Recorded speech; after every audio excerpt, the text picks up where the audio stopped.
മലയാറ്റൂർ അതിരപ്പള്ളി വനത്തിനുള്ളിൽ മസ്തകത്തിന് പരിക്കേറ്റ നിലയിൽ കണ്ടെത്തിയ കാട്ടാനയെ പരിശോധിക്കുന്നതിനുള്ള വിദഗ്ധ സംഘം ഇന്നെത്തും. വയനാട് നിന്നും ഡോക്ടർ അരുൺ സക്കറിയുടെ നേതൃത്വത്തിലുള്ള സംഘമാണ് വയനാട്ടിൽ നിന്ന് ഇന്ന് പുറപ്പെടുക.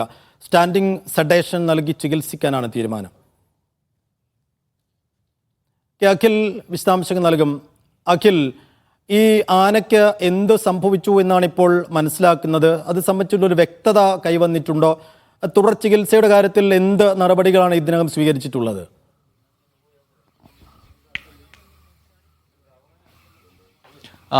സൈഫു, ആദ്യം ആ വാർത്തയ്ക്ക് കടക്കുന്നതിന് മുമ്പ് നമുക്ക് പുറകിൽ മറ്റൊരു ആനയുടെ ദൃശ്യം കാണിക്കാമെന്ന് കരുതുന്നു. മഞ്ഞക്കൊമ്പൻ എന്നറിയപ്പെടുന്ന ആനയാണ്. നമ്മളിപ്പോൾ ലൈവ് നിൽക്കുന്നതിന് തൊട്ട് മുകളിലായി ഒരു എണ്ണപ്പന കുത്തിമറച്ചിട്ട് കഴിക്കുന്ന ദൃശ്യങ്ങൾ ആദ്യം പ്രേക്ഷകർക്കൊന്ന് കാണിച്ച് ആ വാർത്തയിലേക്ക് പോകാമെന്ന് കരുതുന്നു.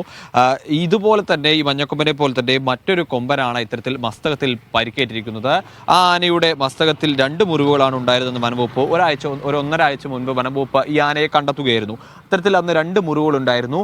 അതിലിപ്പോൾ ഈ വനംവകുപ്പ് ഒരു വിദഗ്ധ സംഘത്തെ അടക്കം എത്തി പരിശോധന നടത്താം, അല്ലെങ്കിൽ ചികിത്സ നൽകാമെന്ന തീരുമാനത്തിലേക്ക് എത്തിയത്. ഈ ആനയുടെ മുറിവ് മസ്തകത്തിലാണ് എന്നുള്ളത് കൊണ്ടാണ് അത്തരത്തിലൊരു തീരുമാനത്തിലേക്ക് എന്തായാലും വനംവകുപ്പ് നിലവിൽ ഇപ്പോൾ പോയിരിക്കുന്നത്. കാരണം ഈ 2 മുറിവിൽ ഒരെണ്ണം ഏകദേശം ഉറങ്ങിയിട്ടുണ്ട്. 1.5 ആഴ്ചയിലധികമായി ഡോക്ടർ ഡേവിഡിനെ, തൃശ്ശൂരിലെ ഡോക്ടറാണ്, അതുപോലെ തന്നെ കോടനാട് ആനൽ പരിപാലന കേന്ദ്രത്തിലെ ഡോക്ടർ ബിനോയ്, ഇവിടെ നേതൃത്വത്തിലുള്ള സംഘം പരിശോധിച്ച് നൽകുകയാണ്. പക്ഷേ ചികിത്സ പൂർണ്ണമായും ആനയ്ക്ക് നൽകിയിരുന്നില്ല. അപ്പോൾ ആനയ്ക്ക് ചികിത്സ നൽകുക, അല്ലെങ്കിൽ ആനയുടെ അടുത്തേക്ക് എത്തി ചികിത്സ നൽകുക എന്നുള്ള കൊമ്പനാണ്. കൊമ്പന് മറ്റ് ആരോഗ്യ പ്രശ്നങ്ങളില്ല, ആക്റ്റീവായി തന്നെ നിൽക്കുന്നു, സ്വമേധയാ തീറ്റയെടുക്കുന്നുണ്ട്, നടക്കുന്നുണ്ട്. ഒപ്പം ഏറ്റവും വെല്ലുവിളി നേരിടുന്ന കാര്യമെന്ന് പറയുന്നത് ഈ ആന ഇപ്പോൾ ഉള്ള പ്രദേശത്ത് മറ്റൊരു ആനക്കൂട്ടത്തിനൊപ്പമാണ് ഈ ആന നിലയുറപ്പിച്ചിരിക്കുന്നത് എന്നുള്ളതും ഈ അടുത്തേക്ക് എത്തി ചികിത്സ നൽകുന്ന പ്രശ്നം വന്നിട്ടുണ്ട്. അതുകൊണ്ട് തന്നെയാണ് കുങ്കികളെ ഇവിടേക്ക് എത്തിച്ചുകൊണ്ട് ഈ വാടാമുറി മേഖലയിലുള്ള ആനയ്ക്ക് ചികിത്സ നൽകാൻ തീരുമാനിക്കുന്നത്. 2 കുങ്കികൾ, അതായത് കോന്നി സുരേന്ദ്രനെയും ഒപ്പം തന്നെ വിക്രം, ഈ 2 കുങ്കികളെ ആണ് വയനാട് നിന്നും കൊണ്ടുവരുന്നത്. ഈ കുങ്കികൾ അടങ്ങുന്ന ഡോക്ടർ അരുൺ സക്രിയുടെ സംഘം ഇന്ന് തന്നെ വയനാട് നിന്ന് പുറപ്പെടുകയും ചെയ്യും. നാളെ രക്ഷാദൗത്യം ആരംഭിക്കാനാകുമെന്ന പ്രതീക്ഷയിലാണ്. നിലവിൽ ഇപ്പോൾ ഒരു സ്റ്റാൻഡിംഗ് സെഡേഷൻ, മയക്കി കിടത്തിക്കൊണ്ടുള്ള ചികിത്സയല്ല, സ്റ്റാൻഡിംഗ് സെഡേഷൻ നൽകിക്കൊണ്ട് ഒരു ആനയുടെ മുകളിൽ കയറി മറ്റൊരു ആനയുടെ സപ്പോർട്ടോടു കൂടി ചികിത്സ നൽകാനുള്ള ഒരു രീതി, അല്ലെങ്കിൽ ആ ഒരു തീരുമാനത്തിലാണ് നിലവിൽ വനംവകുപ്പുള്ളത്.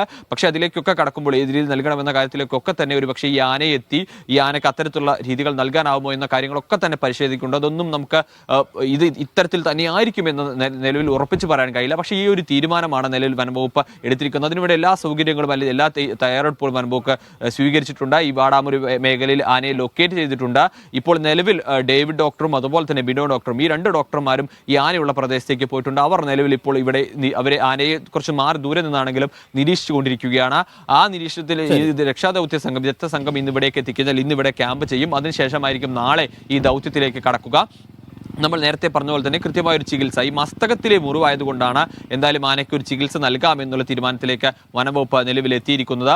അതുകൊണ്ട് തന്നെ എന്തായാലും അതിലേക്കുള്ള രക്ഷാദൗത്യവും മറ്റു കാര്യങ്ങൾ, ഈ പറയുന്ന സെഡേഷൻ, സ്റ്റാൻഡിംഗ് സെഡേഷൻ നൽകിക്കൊണ്ടുള്ള ചികിത്സയിലേക്ക് അടക്കം ഒരു പക്ഷേ നാളെ ആയിരിക്കും